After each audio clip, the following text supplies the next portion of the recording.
Comme tout artisan russe qui se respecte, Ivan Yakovlevitch était un ivrogne fieffé. Et bien qu'il rasât tous les jours le menton d'autrui, le sien demeurait éternellement broussailleux. Lorsqu'il se confiait aux soins de notre barbier, l'assesseur de collège Kovalyov, qui se faisait appeler Major Kovalyov, ne manquait jamais de lui dire « Ivan Yakovlevitch, tes mains puent ».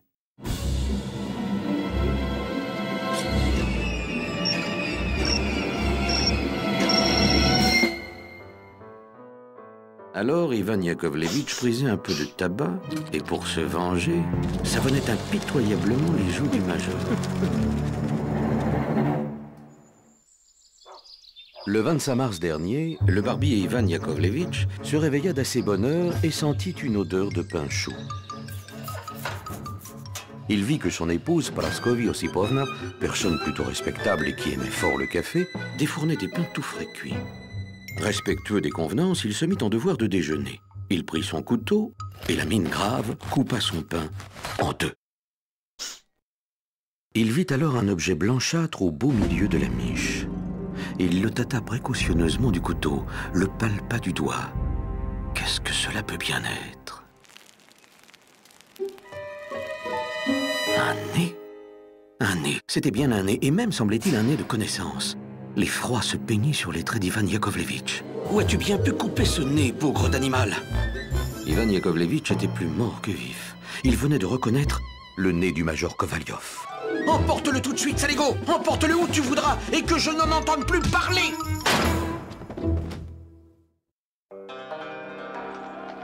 Comment diable est-ce arrivé? Étais-je ivre quand je suis allé raser le major? Je n'en souviens plus. Ivan Yakovlevitch résolut de jeter son encombrant fardeau à la Neva.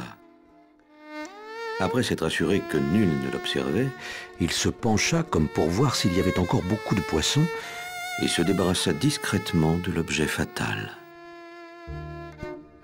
Aussitôt, il se crut délivré d'un poids de 100 livres et décida d'aller boire un coup. C'est alors qu'il aperçut au bout du pont un exempt de police. Approche, mon bonhomme, et dis-moi ce que tu faisais sur ce pont. Par ma foi, votre seigneurie, je me suis arrêté pour voir comme l'eau coule vite. Ne m'en compte pas. Je suis prêt à raser gratis votre grâce 3 fois par semaine.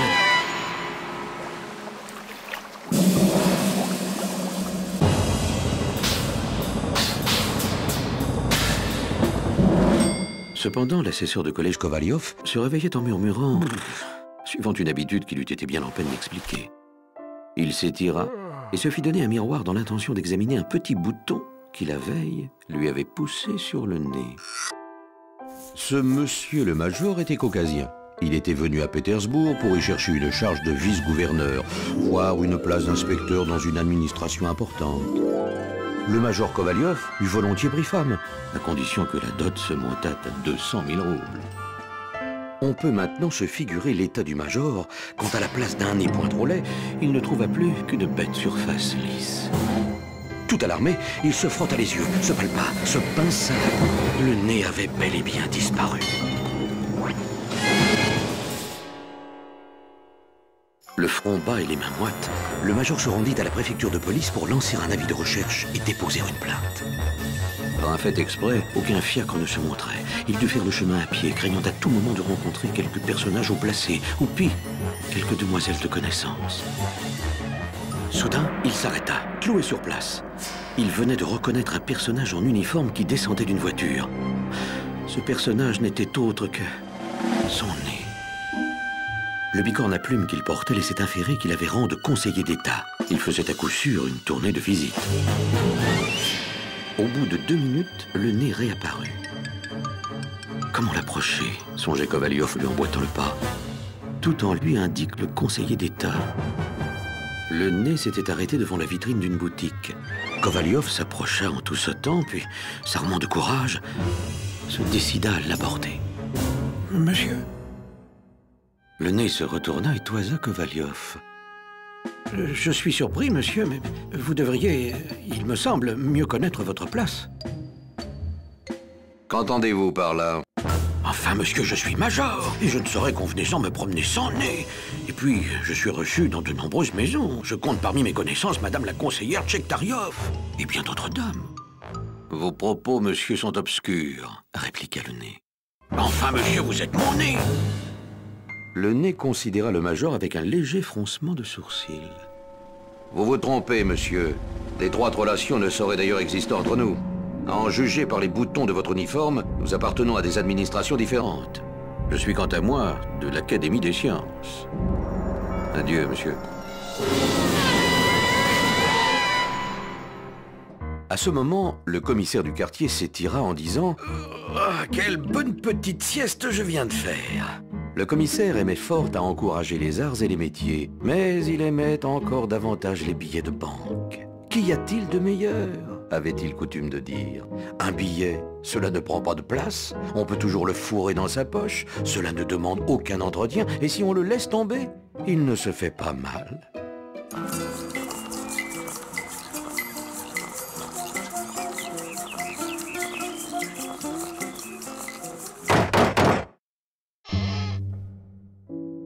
Le commissaire reçut Kovalyov plutôt froidement.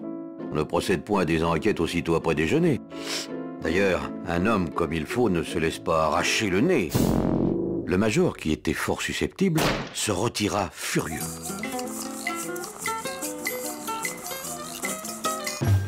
Il lui vint alors l'idée de publier dans la presse une description détaillée de son nez.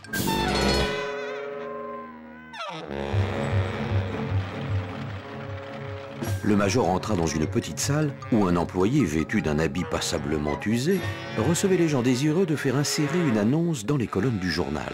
Soit pour céder une maison de campagne avec un emplacement fort commode pour y planter des bouleaux, soit une calèche presque neuve ramenée de Paris en 1814, ou encore un cocher sobre, un jeune cheval fougueux, gris pommelé, âgé de 17 ans, une fille de 19 ans blanchisseuse de son métier mais également apte à d'autres fonctions, des graines de navet et de radis récemment reçues de Londres, un lot de vieilles semelles vendues aux enchères tous les jours de 8h à 3h. Permettez, je suis très pressé, dit le major impatienté. Je voudrais promettre une honnête récompense à quiconque me ramènera... Votre nom? Mon nez? Votre nom. Je vous demande votre nom. Mon nom? Impossible. Vous comprenez, j'ai beaucoup de connaissances. Madame la conseillère Tchektariov, Madame Potochin, Pélagie Grigorievna, une veuve d'officier supérieur. Les voyez-vous apprenant que... Non, pas de nom. Écrivez un assesseur de collège. Ou mieux, un monsieur ayant rang de major. Et le fugitif est l'un de vos serfs? C'est mon nez. Quel nom dites-vous? Mon nez, mon propre nez a pris la poudre d'escampette. Monsieur roule carrosse et se fait passer pour conseiller d'État. Est-ce que je vois monsieur est d'humeur gaie? Mais puisque je vous dis que mon nez a réellement disparu... Consultez un médecin. Certains sont, m'a-t-on dit, fort habiles à poser tous les nez qu'on désire. Le major fut contraint à son grand dame de dévoiler son visage pour convaincre l'employé. Le bonhomme surpris et compatissant finit pourtant par dire « Aucun journal n'acceptera de publier pareille annonce. Cela nuirait à sa réputation. On nous reproche déjà d'écrire tant de sornettes. » Mais permettez, ce ne sont pas des sornettes. Néanmoins... je suis désolé de ce qui vous arrive, mais c'est impossible. Puis-je vous offrir une prise? Cela calme les humeurs noires et c'est excellent contre les hémorroïdes. Vous avez le front de plaisanter? Ah, c'est vrai que vous n'avez plus de nez. Kovalyov quitta le bureau d'annonce, plus courroucé que jamais.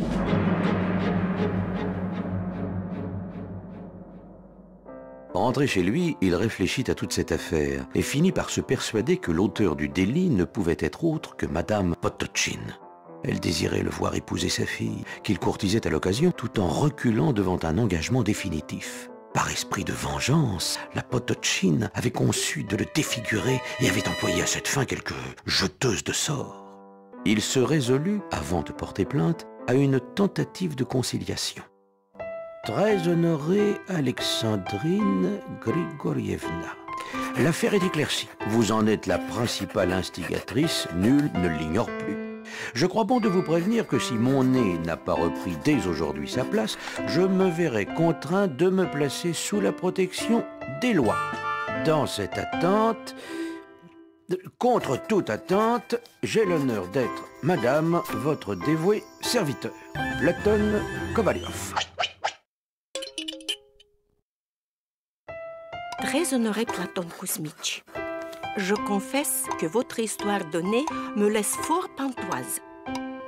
Si vous entendez par là que vous avez essuyé un pied de nez, autrement dit un refus de ma part, laissez-moi vous dire que vous vous trompez.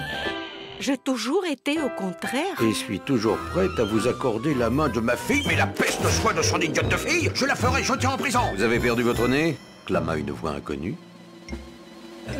En effet. Eh bien, il est retrouvé. On l'a arrêté alors qu'il se disposait à prendre la diligence de Riga. Il comptait quitter le pays muni d'un passeport au nom d'un fonctionnaire qu'il s'était procuré au marché noir.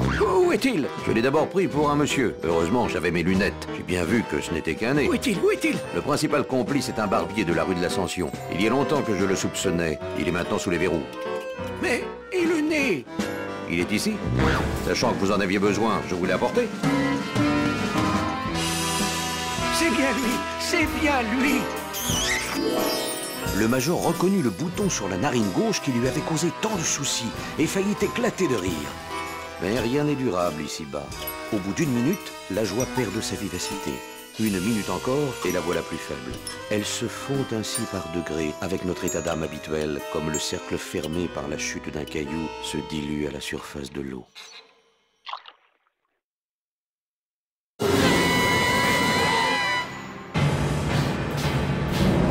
Car si le nez était retrouvé, il fallait encore le remettre en place, sans le poser de travers. Horreur! Le nez ne voulait pas tenir. Kovalyov le réchauffa de son souffle, l'humecta, le lécha, l'appliqua à maintes reprises sur la surface lisse. Peine perdue.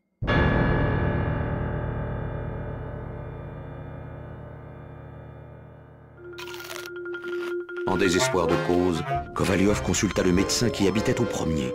Cet homme possédait une femme appétissante et des favoris d'ébène. Il mangeait des pommes crues et tous les matins passait 3/4 d'heure à se rincer la bouche et à se frotter les dents avec 5 brosses différentes. L'ayant examiné, l'Esculape dit au major: Je pourrais évidemment remettre votre nez en place, mais vous vous en trouverez plus mal. Restez donc comme vous êtes pour éviter les complications. Quant à votre nez, je vous conseille de le mettre dans un bocal et de le conserver dans un peu de vinaigre tiédi. Vous pourriez alors en tirer une somme assez coquette. Je serai le premier à l'acheter, si vous ne demandez pas trop cher. Vous êtes fou! À votre aise, croyez que j'ai fait tout mon possible pour vous. conclut le pardicien.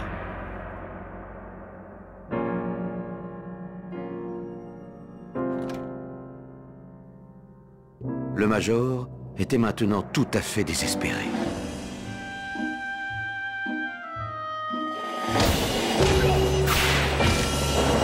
Mais peut-être pas autant que l'infortuné Ivan Yakovlevitch. Toutefois, après une bonne semaine de mauvais traitements, le barbier fut jugé irresponsable et relaxé.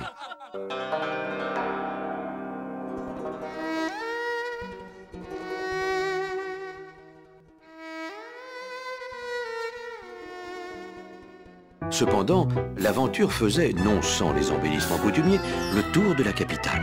On prétendait, dans les lieux où l'on cause, que le nez de l'assesseur de collège Kovalyov se promenait tous les jours à 3 heures précises sur la perspective Nevski. Les curieux affluaient. Il se passe en ce bas monde des choses dont la vraisemblance est bien souvent bannie. Un matin, le major jeta par hasard un coup d'œil à son miroir et s'aperçut que son nez avait repris sa place habituelle entre ses deux joues. L'événement eut lieu le 7 avril.